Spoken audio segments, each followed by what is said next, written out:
Hi there. Thank you very much for playing The Beginner's Guide. My name is Davey Wreden. I wrote the Stanley Parable, and while that game tells a pretty absurd story, today I'm going to tell you about a series of events that happened between 2008 and 2011. We're going to look at the games made by a friend of mine named Coda. Now, these games mean a lot to me. I met Coda in early 2009 at a time when I was really struggling with some personal stuff, and his work pointed me in a very powerful direction. I found it to be a good reference point for the kinds of creative works that I wanted to make. So just to start you off, this is, I think, the first game he ever made. It's a level for Counter-Strike. You can walk around here, by the way. And mostly it's just Coda learning the basics of building a 3D environment. But what I like is that even though he starts from the simple aesthetic of a desert town, he then scatters these colorful abstract blobs and impossible floating crates around the level. And of course, it destroys the illusion that this actually is a desert town, and instead this level becomes a kind of calling card from its creator. It's like a reminder that this video game was constructed by a real person. And it kind of makes you wonder, what was going through his head as he was building this? This is what I like about all of Coda's games. I mean, not that they're all fascinating as games, but that they are all going to give us access to their creator. I want us to see past the games themselves. I want to get to know who this human being really is. And that's exactly what we're going to do here. So, it's 2008, Coda starts making these games, and he never releases any of them. He doesn't put them onto the internet, he just makes them and then immediately abandons them, and they sit on his computer forever. And I think he really understood this image of himself as a recluse. At one point, he jokingly renamed his computer's recycling bin to Important Games Folder.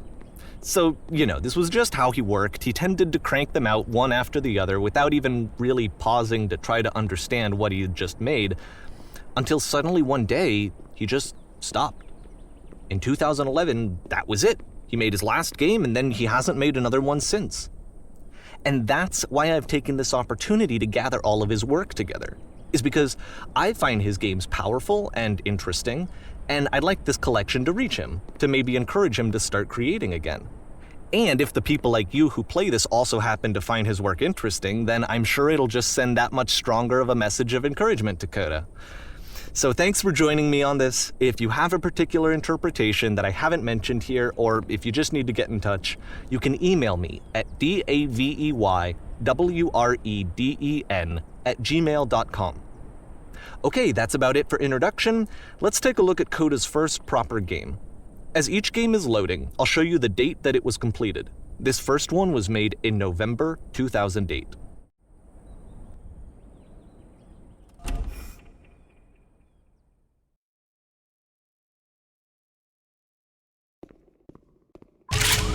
Warning.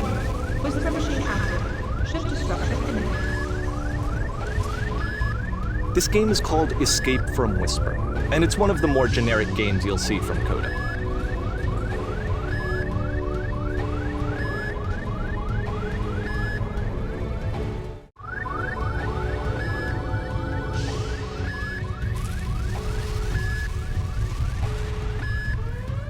Security hull breached. Hostile alien life forms inbound. It kinda looks like this game was abandoned mid-development. For instance, you have this gun, which you'd think would indicate that there are supposed to be monsters or enemies somewhere, but then clearly there are no enemies anywhere. You can't even reload the gun when you run out of bullets. But ultimately we don't really know. Maybe Coda thought that actually it was complete the way that it is. And I think that we should talk about his games for what they are, rather than for what they're not. Enemy force neutralized. Begin ship evacuation.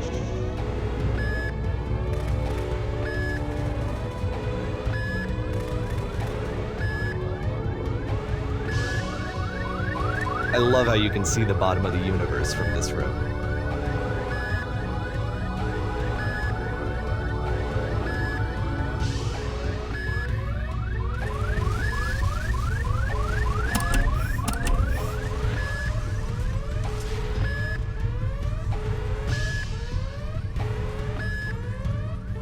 Apparently, this space station has a labyrinth on it. Sure, I don't know. There's really no reason for it that I've ever been able to discern, so in the interest of time, I'm just gonna skip you on past it.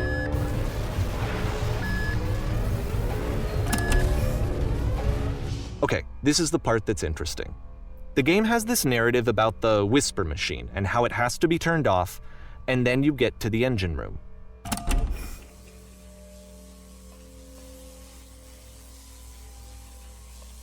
Hey, you there, in the engine room. You could save us all. That beam is powering the whisper machine. We could disrupt it by introducing a great enough heat signature. If your body could stop the beam. It's so much to ask, but for all of our lives, would you do it? Could you give yourself?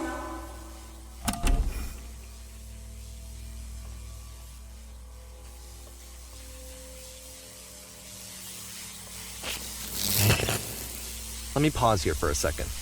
What you just experienced, stepping into the beam and then dying, is probably what Coda had initially intended when he was developing this level. But when he first compiles and plays it, something goes wrong. There's a bug somewhere. And this is what happens instead.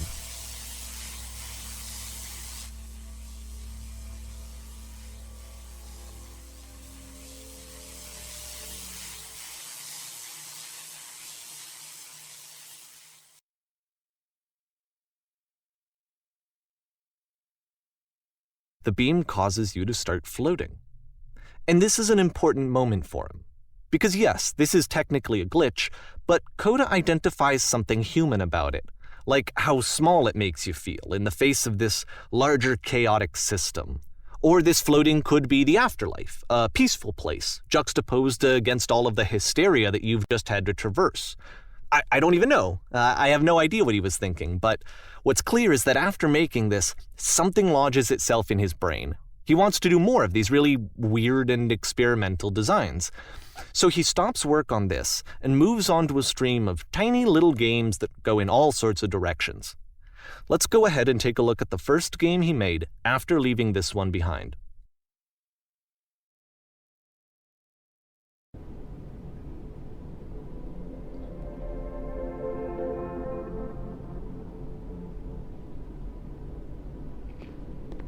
Yep, in this game you can only walk backwards.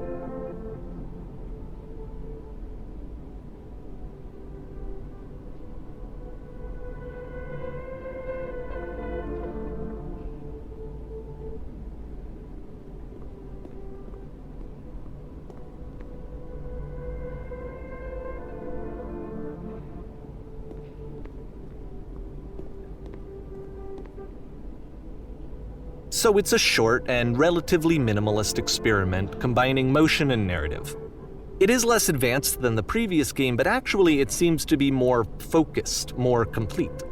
Coda's trying to give it a unique voice rather than simply basing it on a pre-existing trope.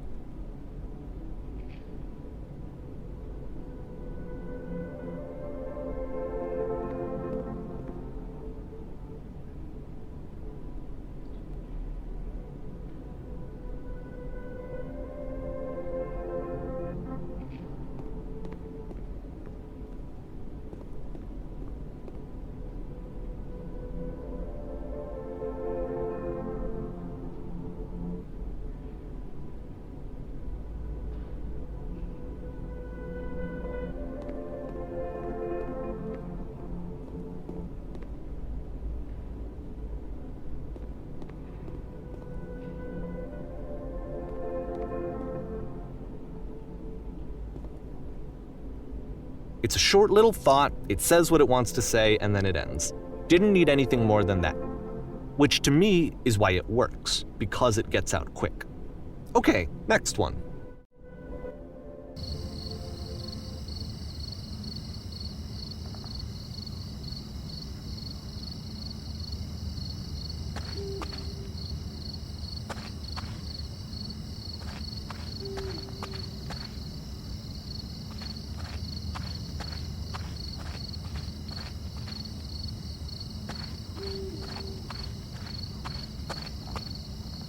And that's it.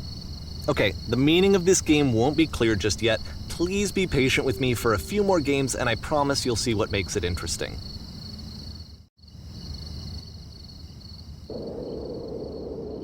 Oftentimes, Coda would put bizarre titles like this one at the start of his games. I wish I'd known him at the time that he was making these early games. He would really only talk to me about his work as he was making it. Once he stopped work on a game, that was it. It was dead to him. And I don't agree with that at all, but what are you gonna do?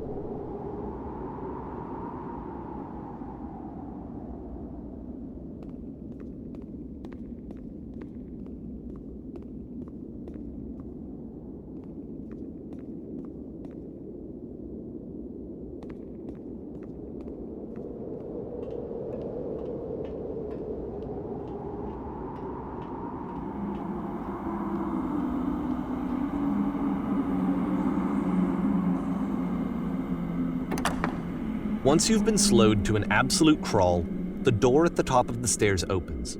So why, if Coda's not showing these games to anyone, why bother opening the door at all? Well, to show you, I'm modifying the game here so that when you press enter, it'll bring you back up to full speed so you can enter the door for yourself.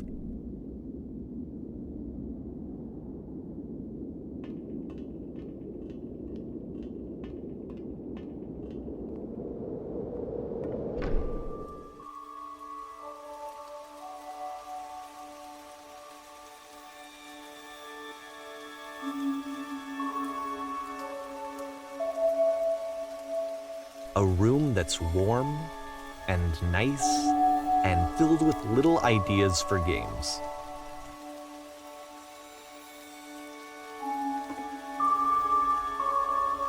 Coda would often tell me that he didn't mind if people thought of him as cold or distant. He said that he knew that he was actually a vibrant and compassionate person, but that it takes time to really see that. It can be a very slow climb to get there.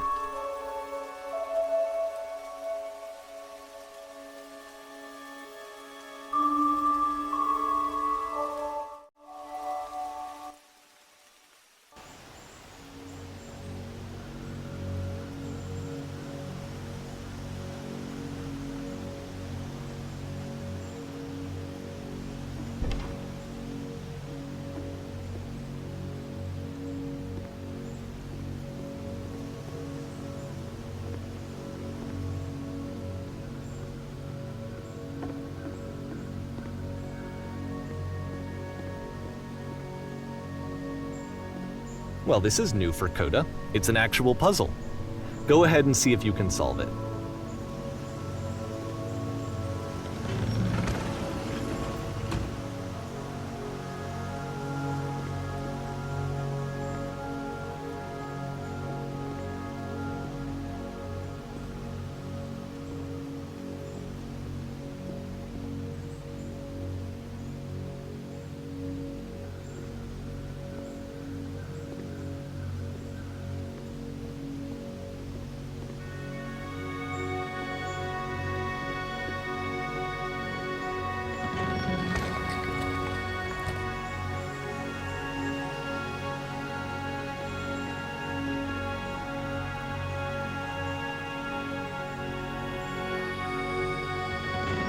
Don't forget that solution, because we're going to see this puzzle again soon. We're going to see it a lot.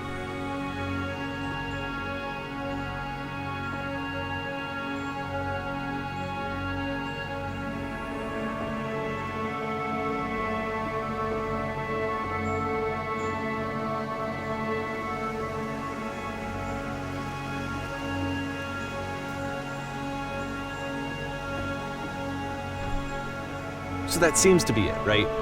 You walk down a corridor, you solve a puzzle, you get to the end. Simple enough. Alright, now I'm going to modify the game again so that when you press enter, it'll remove all of the walls from this room.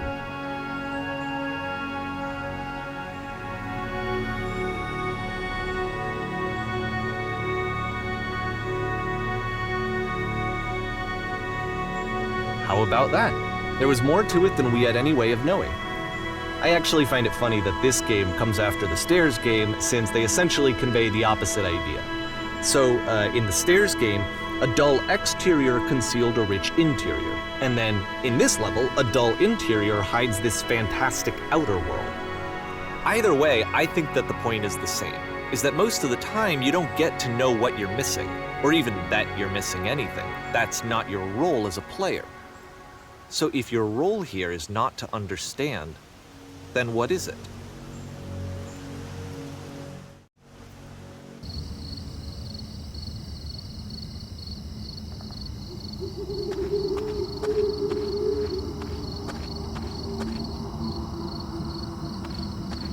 Aha! So, this, combined with the entering game from earlier, tells us that Coda believes his games are connected somehow. It could even be that the stairs game and the puzzle game are literally connected in between this and the entering game. There's a bigger picture that all of his games are meant to play a role in, some larger meaning that we won't be able to grasp until we've seen all of them. And once we have, we can step back and start to understand what exactly that bigger picture is.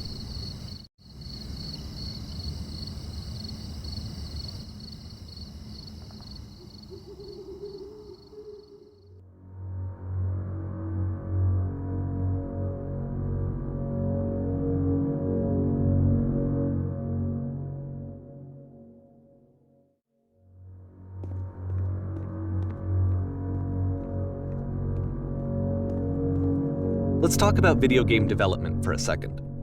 Every video game runs on what's called an engine, which determines what the game can and cannot do. So in other words, the engine is a set of tools for game development. To make all of these games, Coda is using an engine called Source. Like all engines, Source has certain things that it does well, and it has certain things that it does poorly. One of the things that it does very well is boxy linear corridors. That's why so many of Coda's games are set in these large, flat, empty rooms, is just because he's working with what the engine does well. The tools available to the creator shape what kinds of creative work they're going to end up making. You might consider paying attention to the architecture in Coda's games to notice how they seem to stem from an engine that's very good at producing linear, boxy corridors.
This prison, funny enough, in Coda's original design, the doors stayed shut for a full hour before letting you go. If you don't mind, I think we're gonna skip that.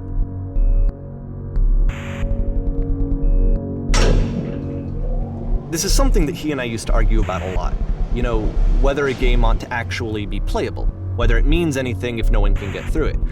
And I would always defend that, all this work goes into the game, why not make it playable and accessible?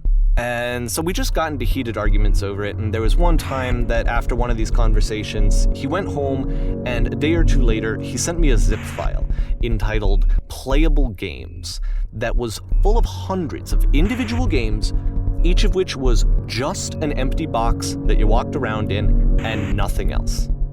Believe me, I played every single one of those just to find out if there was like a gag hidden somewhere. There wasn't.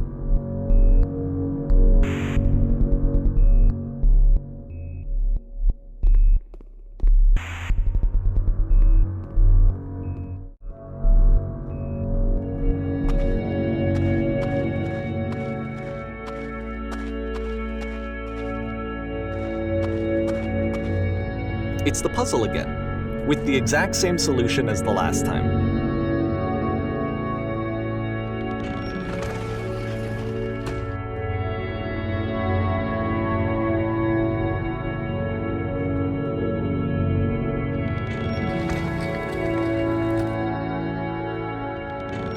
There's still no clear indication of what makes this puzzle so special that Coda is going to return to it over and over. But I promise I'll share with you my interpretation very shortly.